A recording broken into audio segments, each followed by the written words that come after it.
o momento mais dramático da minha vida.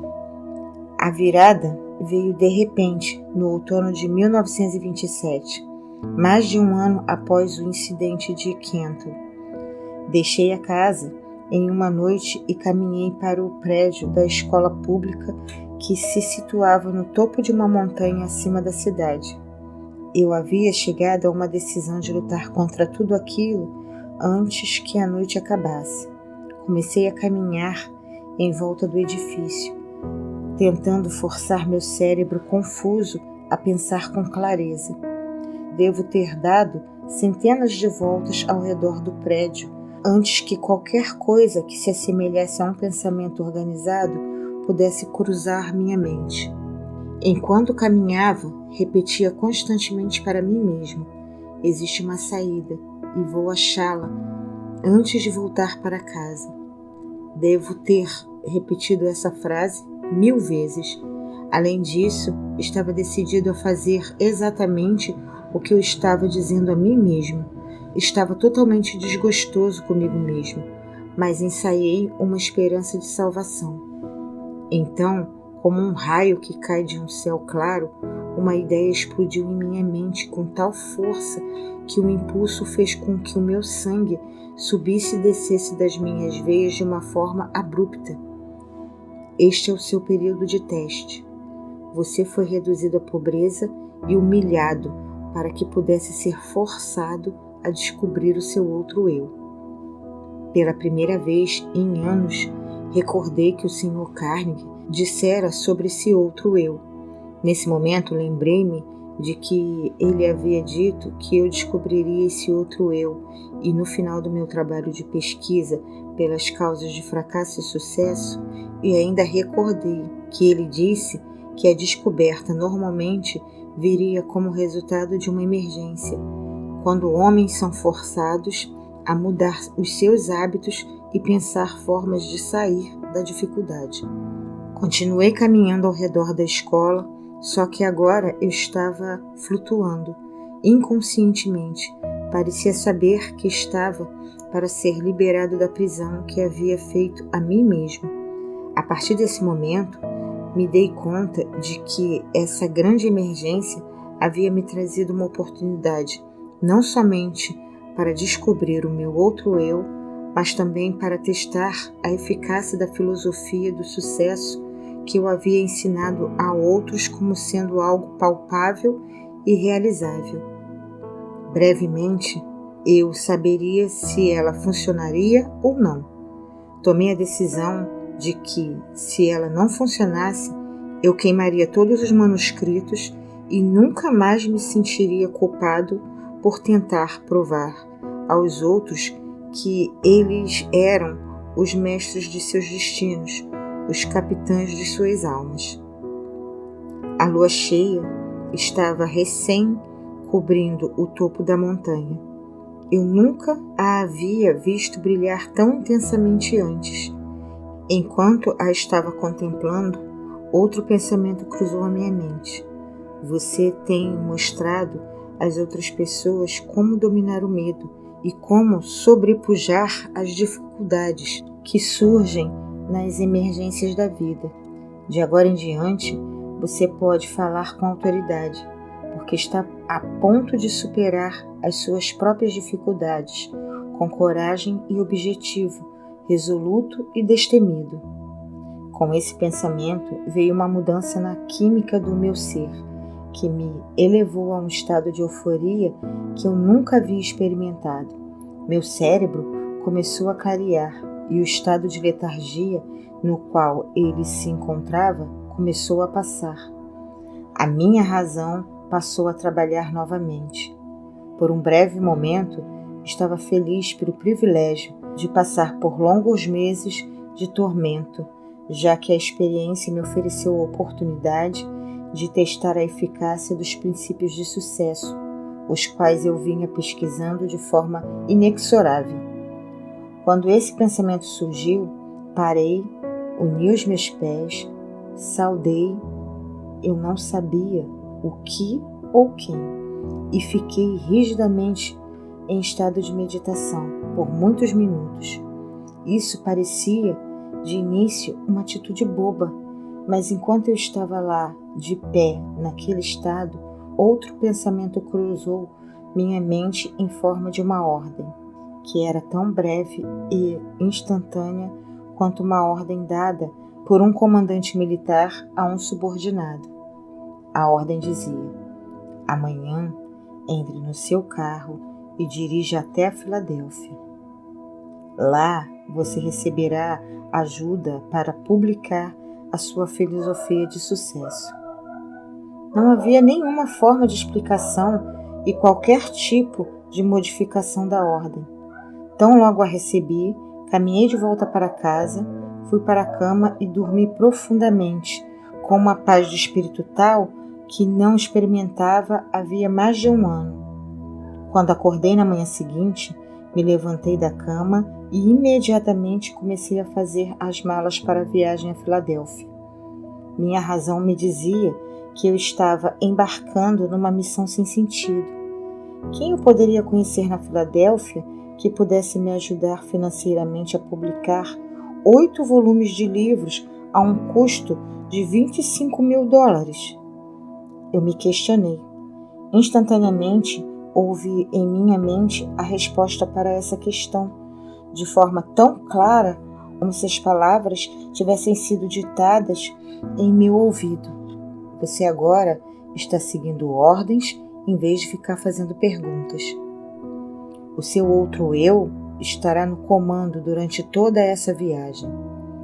Havia outra condição que parecia fazer minha preparação para ir a Filadélfia, algo que beirava o absurdo. Eu não tinha dinheiro. Esse pensamento mal me havia ocorrido quando meu outro eu explodiu dando uma ordem enfática. Peça o seu cunhado $50 e ele emprestará a você. A ordem parecia definitiva e final. Sem qualquer hesitação, segui as instruções. Quando pedi o dinheiro ao meu cunhado, ele disse: claro, certamente vou lhe emprestar os $50, mas se você vai para tão longe, seria melhor levar $100. Agradeci a ele e disse que $50 seriam o suficiente. Sabia que não bastava, mas essa era a quantia que meu outro eu havia me ordenado a pedir, e foi exatamente isso que fiz. Eu estava bastante aliviado quando me dei conta de que meu cunhado não ia me perguntar por que eu estava indo para Filadélfia. Se ele soubesse tudo o que havia passado pela minha mente na noite anterior, talvez pensasse que eu deveria ir para um hospital psiquiátrico em vez de sair em busca de um pote de ouro no final do arco-íris. Meu outro eu assume o comando. Parti com a minha cabeça me dizendo que eu era um idiota e meu outro eu me ordenando a ignorar o desafio e seguir as instruções. Dirigi a noite inteira, chegando a Filadélfia na manhã seguinte. Meu primeiro pensamento foi o de procurar uma pensão onde eu pudesse alugar um quarto de $1 por dia. Nesse momento, novamente meu outro eu tomou conta e ordenou que eu me hospedasse no hotel mais luxuoso da cidade. Com pouco mais de $40 no bolso, que era o que restava do meu capital, parecia mais um suicídio financeiro quando caminhei até o balcão e pedi por um quarto, ou devo dizer, quando comecei a pedir por um quarto, meu recém-descoberto outro eu me ordenou pedir a melhor de todas as suítes. O custo dessa suíte consumiria o meu capital em 2 dias. Obedeci. O carregador de malas pegou a minha bagagem, me entregou o ticket do estacionamento do meu automóvel e me conduziu até o elevador como se eu fosse o príncipe de Gales. Era a primeira vez em mais de um ano que um ser humano havia demonstrado tal deferência comigo. Meus próprios parentes, esses com quem eu estava morando, longe de me mostrar qualquer tipo de consideração, ainda achavam que eu era um peso para eles. E tenho certeza de que eu era, porque nenhum homem no estado mental em que eu me encontrava no último ano poderia ser qualquer coisa além de um peso a todos aqueles com os quais, porventura, entrasse em contato. Tornava-se evidente que meu outro eu estava determinado a me tirar do complexo de inferioridade que eu havia desenvolvido. Dei ao carregador de malas $1. Comecei a estimar quanto seria a minha conta do hotel até o fim da semana, quando então o meu outro eu ordenou que eu limpasse completamente a minha mente de quaisquer pensamentos de limitações e que conduzisse a minha vida a partir daquele momento, como se tivesse todo o dinheiro que quisesse nos meus bolsos. A experiência pela qual estava passando era tanto nova quanto estranha para mim. Nunca consegui ser mais do que eu acreditava que poderia ser. Por quase meia hora, esse outro eu me deu ordens que segui à risca durante o período da minha estada na Filadélfia. As instruções que recebi por meio desses pensamentos se apresentaram à minha mente com tal força que eles eram facilmente distinguíveis de pensamentos normais criados pelo meu eu tradicional. Eu recebo ordens estranhas de uma fonte estranha. Minhas instruções começaram desta forma: a partir deste momento, você está completamente no comando do seu outro eu. De agora em diante, você deve saber que 2 entidades ocupam o seu corpo. Na verdade, 2 entidades similares ocupam o corpo de cada ser vivente do planeta Terra. Uma dessas entidades é motivada e responde pelo impulso do medo. A outra é motivada e responde ao impulso da fé. Por mais de 1 ano, você foi conduzido como escravo pela entidade do medo. Há 2 noites, a entidade fé assumiu o controle do seu corpo físico e a partir daquele momento você foi motivado por essa entidade. Por mera conveniência, você pode chamar essa entidade fé de seu outro eu. Ela não conhece limitações, não tem medos e não conhece a palavra impossível. Você foi direcionado a selecionar esse ambiente de luxo em um bom hotel, como um meio de desencorajar o retorno da entidade medo. Esse antigo eu motivado pelo medo não está morto, ele simplesmente foi destronado. E ele o seguirá aonde quer que você vá, esperando uma oportunidade favorável para tomar conta de você novamente. Ele somente pode tomar o controle de você por meio dos seus pensamentos. Lembre-se disso e mantenha as portas da sua mente hermeticamente fechadas contra todos os pensamentos que procuram limitá-lo de qualquer maneira, e você assim ficará a salvo. Não se permita preocupar-se com o dinheiro que você precisará para as suas despesas imediatas. O recurso virá a você no momento em que você necessitar dele. Agora, vamos aos negócios. Antes de qualquer coisa, você deve saber que a entidade fé, que agora está no comando do seu corpo, não faz nenhum tipo de milagre e também não trabalha em oposição a nenhuma das leis da natureza. Enquanto ela estiver no comando do seu corpo, ela o guiará sempre que você a chamar, por meio de impulsos de pensamentos que cruzarão pela sua mente e o ajudarão a realizar todos os seus planos de maneira mais natural, conveniente e lógica possível. Acima de qualquer coisa, tenha este fato claramente fixado na sua mente, que o seu outro eu não fará o trabalho por você, ele somente o guiará inteligentemente no caminho para você conquistar todos os seus objetivos.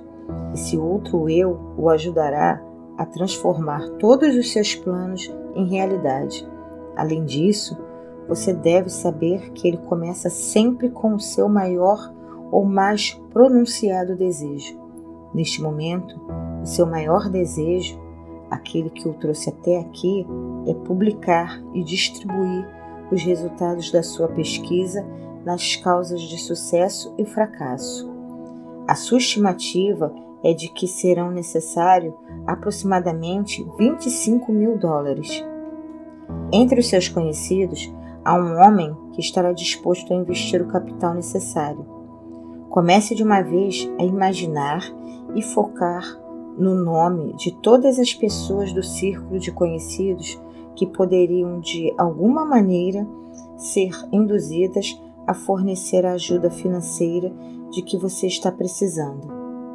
Quando o nome da pessoa certa vier à sua mente, você a reconhecerá imediatamente. Entre em contato com essa pessoa e a ajuda que você procura será dada. Nos seus argumentos, contudo, apresente o seu pedido com uma terminologia tal que você usaria numa transação usual de negócios. Jamais, sob nenhuma hipótese, faça qualquer referência à descoberta desse seu outro eu. Se você violar essas instruções, será cometido por uma derrota temporária. O seu outro eu continuará no comando e permanecerá a segui-lo enquanto você quiser fazer uso dele. Mantenha a dúvida, o medo e as preocupações e todos os pensamentos de limitação totalmente fora de sua mente. Isso é tudo para o momento. A partir de agora, você começará a se mexer por seu livre-arbítrio, precisamente da mesma maneira que você começou antes de descobrir o seu outro eu. Fisicamente, você é o mesmo que sempre foi. Por isso, ninguém reconhecerá nenhuma mudança em você. Olhei em volta do quarto, pisquei os olhos e, para ter certeza de que não estava sonhando, levantei e caminhei até um espelho e olhei para mim de perto. A expressão no meu rosto havia mudado, de dúvida para coragem e fé. Não havia mais qualquer sinal de dúvida na minha mente, visto que o meu corpo físico estava sob uma influência muito diferente daquela que havia sido destronada 2 noites antes, enquanto eu caminhava na escola, na West Virginia.